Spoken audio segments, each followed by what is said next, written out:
নাসির, আগামী ইলেকশনে আমি ছাড়া কেউ যাতে খাড়া না হতে পারে। দাদা, শুনেছি নাকি সমাজসেবী সাদেক সাহেব আপনার বিরুদ্ধে প্রার্থী হচ্ছে।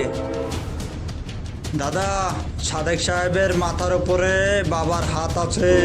মাথার উপরে যারই হাত থাক, হাত ছেড়ে দে। সাদেক সাহেব, আপনার সিদ্ধান্ত ফাইনাল তো? আমার তো ভোটে দাঁড়ানোর ইচ্ছে ছিল না, তা আপনারা যখন বলছেন তাই দাঁড়াবো। আপনি চিন্তা করবেন না, আমার লোক আছে, ভোটে আপনি জিতবেন। আপনার ভরসাতেই তো আমি ভোটে দাঁড়িয়েছি। দাদা, খবর আছে। বল, কি খবর নিয়ে এনেছিস? রতন দা সাদেক সাহেবকে মারার পরিকল্পনা করেছে। হ্যাঁ, তাই? ঠিক আছে, যা এটা নে, মিষ্টি খাইলিস। ঠিক আছে দাদা। আমার ভয় করছে। সাদেক সাহেব, ভয় করবেন না, আপনার প্রতিষ্ঠানের দায়িত্ব আমার। আরে, তোর বাপের অপারেশন করতে হবে না? টাকার দরকার তো? হ্যাঁ দাদা, আমার বাবার অপারেশন করতে 4 লাখ টাকা দরকার। 4 লাখের দরকার তো? পাঁচ দিছি। এই, সময় চলে এসেছে রতনের গ্যাং খালি করা। দাদা বুঝেছি, শুধু আমার দিকটা খেয়াল রাখবে। এক্ষুনি অ্যাক্সিডেন্টে নামছি, রতনের গ্যাং কালকে সূর্য দেখতে পাবে না। যা, সাদেক সাহেবের টেনশন মানে আমার টেনশন। আমার নাম রাহিম মণ্ডল, বিএ সেকেন্ড ইয়ারে ইতিহাসে অনার্স নিয়ে পড়তাম। ঘরে একটা বোন ছিল, বিয়ে হচ্ছিল না, কারণ যৌতুক দেওয়ার জন্য আমার বাবার কাছে টাকা ছিল না। কলেজ থেকে এসে দেখি বাবার নিথর শরীর ফ্যানে ঝুলছে। বাবা মারা গেল, বোনের বিয়ের দায়িত্ব পড়লো আমার ঘাড়ে। পা দিলাম অপরাধ জগতে। বোনটার বিয়ে হলো না, আজ আমি লাশ হয়ে গেলাম। নেতা বেঁচে থাকলো, কিন্তু হলাম লাশ আমি।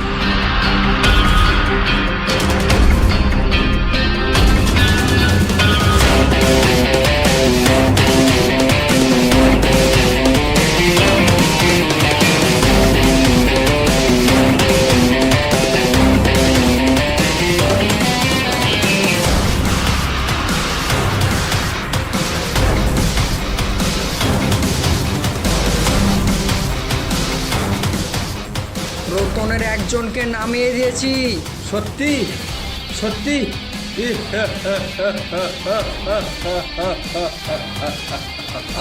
রতনের গ্যাং খালাস হচ্ছে, এই শহরে আমি রাজা।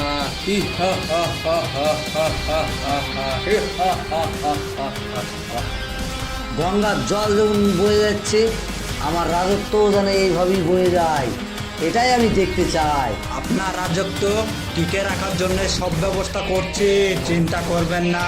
আমি এইরকমই চলা দেখতে চাই। রতন দা, একটা বড় খবর আছে। আমি নিজেই খবর তৈরি করি, আর তুই দিতে এসছিস খবর? তো বল শুনি। আপনার পান্টার বুলেট রেল লাইনে কাটা পড়েছে। বুলেট কাটা পড়েছে? বুলেট আত্মহত্যা করার মতো ছেলে না, নিশ্চয়ই এর মধ্যে কোনো গুরুতর ব্যাপার আছে। ব্যাপার তো অবশ্যই আছে, কিন্তু শুধু মুখে কি আর ছিঁড়ে ভিজে? বুলেট আমার জান ছিল। নাসির, বল এবার। বাবার লোক করেছে। নাসির, বুলেটের প্রতিশোধ কাল না, আজই আমি চাই। আমি আরিফ, সবে উচ্চ মাধ্যমিক পাস করেছিলাম। আমার আব্বু হার্টের পেশেন্ট, অপারেশন করতে 5 লক্ষ টাকা লাগবে। আসলাম অপরাধ জগতে, আব্বুর অপারেশন করতে পারলাম না, আমি হয়ে গেলাম লাশ।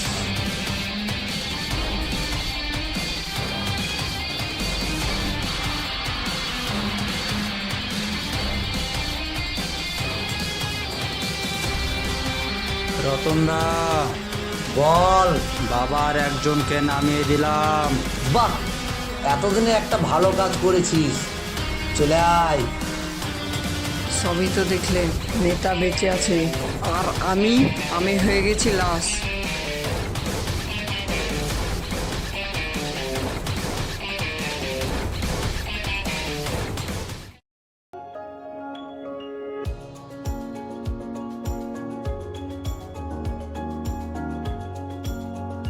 তাহলে সাদেক সাহেব ভোটে জিতলেন তো?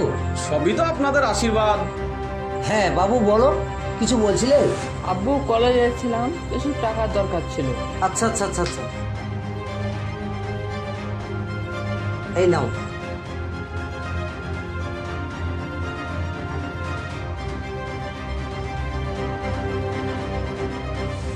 আব্বু এত আমার লাগবে না, এটা রাখেন। আরে তুমি আমার ছেলে, আজ খরচা করবে না তো কবে খরচা করবে? রাখো এটা, এখনই তো খরচা করা বয়স। আরে তোমার দিন দিন কম খরচা করা অভ্যেসটা না আমার মোটেই ভালো লাগে না। নিজের ছেলের বেলায় আবজব করে খরচ, আর আমাদের বেলায় কৃপণতা। আমাদেরকে নিজেদের মধ্যে লড়িয়ে আপনারা সব একসাথে বসে আজ আপনাদের জন্য দুটো প্রাণ চলে গেল। দুজন মায়ের কোল খালি হয়ে গেল। আপনি তো খুব সৎ লোক ছিলেন, ভালো লোক ছিলেন, ভোটে জিতে রং পাল্টে ফেললেন। শুন, জীবনে কোনোদিন শুনেছিস নেতারা মরিছে? আরে পাগল, এই খেলার কিছু থাকে আমাদের হাতে। এই খেলা তোদের মতন কিছু অশিক্ষিতদের মধ্যে আমরা খেলাই। বাবার সঙ্গে আমার কোনোদিনও শত্রুতা ছিল না, আর ওই দুটো প্রাণ যদি না যেত সাদেক সাহেব ভোটে জিততে পারতো না। তোরা কি ভাবিস আমি সমাজসেবী না ভালো মানুষ? আরে আমি একটা রাক্ষস, ক্ষমতার জন্য সব কিছু করতে পারি। ক্ষমতা আপনাদের, পাওয়ার আপনাদের, সব কিছু আপনাদের, তাহলে আমাদের সাথে এরকম করলেন কেন? আব্বু তুমি এতটা খারাপ, এতটা নেই। ছি। আব্বু সবই তো তোমাদের জন্যই করছি। হ্যাঁ, তোরা কি বলছিলি? তোদের সঙ্গে এরকম করলাম কেন? তোদের সঙ্গে আমাদের সঙ্গে এটা কোনো বিষয় না। তোরা আগে বল যে তোরা আমাদের সঙ্গে এলি কেন? উত্তর নাই তো? জানি উত্তর থাকবে না। তোরা রাস্তার কুত্তা, একটা হারের জন্য পেছনে ঘ্যাও ঘ্যাও ঘ্যাও ঘ্যাও করে বেড়াস। আপনাদেরকে আমি ছেড়ে দেবো না। এই কি করবি বল? আরে বাবা শান্ত হও, এরা রাস্তার কুকুর, এদের ঘের ঘর করাটাই হলো কাজ। এই যা তো, যা যা যা যা, আরে যা যা পারিস করে নিস, যা যা যা যা তো। আপু তুমি এইসব নিয়ে ভেবো না, টাকা আছে পকেটে, যাও ক্যাশ করো। তোমার এই টাকা আর বাড়ি ছেড়ে দিলাম। বাবু যাস রে, বাবু যাস রে, বাবা ঠেকাও। শান্ত শান্ত শান্ত।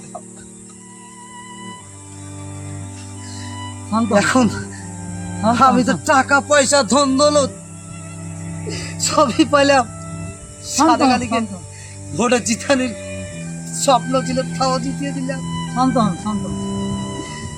আজ আমার জীবন থেকে আমার কলিজা আমাকে ছেড়ে চলে গেল।